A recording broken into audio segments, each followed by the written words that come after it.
नमस्कार, ये है सनातनी आवाज़ और मैं हूँ आपके साथ तनु शर्मा। दोस्तों, आज प्रस्तुत है कार्तिक मास की कथा के 10वें अध्याय का महात्म्य। राजा पृथु बोले, हे ऋषि श्रेष्ठ नारद जी, आपको प्रणाम है। कृपया आप ये बताने की कृपा कीजिए कि जब भगवान शंकर ने अपने मस्तक के तेज को क्षीर सागर में डाला तो उस समय क्या हुआ। नारद जी बोले, हे राजन, जब भगवान शंकर ने अपना वह तेज क्षीर सागर में डाल दिया तो उस समय वह शीघ्र ही बालक होकर सागर के संगम पर बैठकर संसार को भय देने वाला रुदन करने लगा। उसके रुदन से संपूर्ण जगत व्याकुल हो उठा, लोकपाल भी व्याकुल हो गए, चराचर चलायमान हो गया। शंकर सुवन के रुदन से संपूर्ण ब्रह्मांड व्याकुल हो गया। ये देखकर सभी देवता और ऋषि मुनि व्याकुल होकर ब्रह्मा जी की शरण में गए और उन्हें प्रणाम कर उनकी स्तुति करने लगे।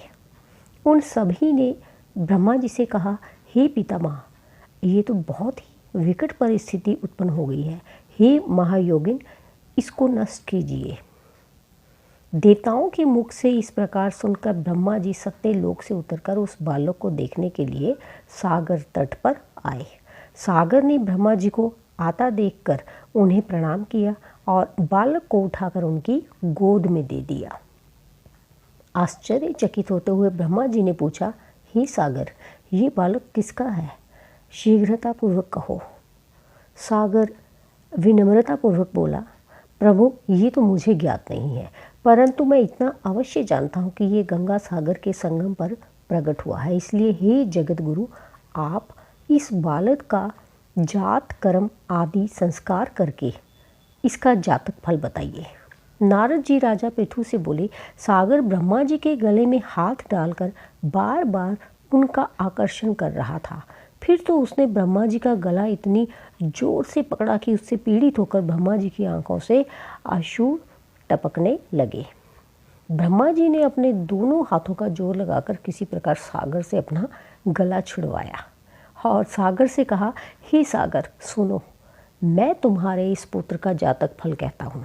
मेरे नेत्रों से जो ये जल निकला है, इस कारण इसका नाम जलंधर होगा। उत्पन्न होते ही ये तरुणावस्था को प्राप्त हो गया है, इसलिए ये सब शास्त्रों का पारगामी, महापराक्रमी, महावीर, बलशाली, महायोद्धा और रण में विजय प्राप्त करने वाला होगा। ये बालक सभी दैत्यों का अधिपति होगा। ये किसी से भी पराजित न होने वाला तथा भगवान विष्णु को भी जीतने वाला होगा। भगवान शंकर को छोड़कर ये सबसे अवधि होगा। जहाँ से इसकी उत्पत्ति हुई है, ये वहीं जाएगा।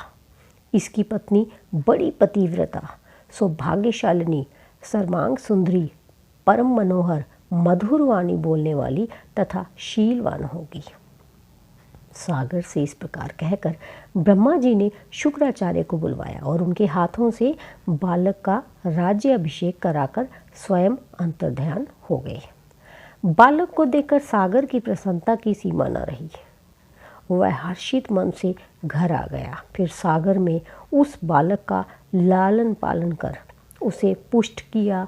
फिर कालनेमी नामक असुर को बुलाकर वृंदा नामक कन्या से विधि पूर्वक उसका विवाह करा दिया। उस विवाह में बहुत बड़ा उत्सव हुआ। श्री शुक्राचार्य के प्रभाव से पत्नी सहित जालंधर दैत्यों का राजा हो गया। तो दोस्तों, ये था कार्तिक मास की कथा के 10वें अध्याय का महत्व। मुझे दीजिए अनुमति। धन्यवाद।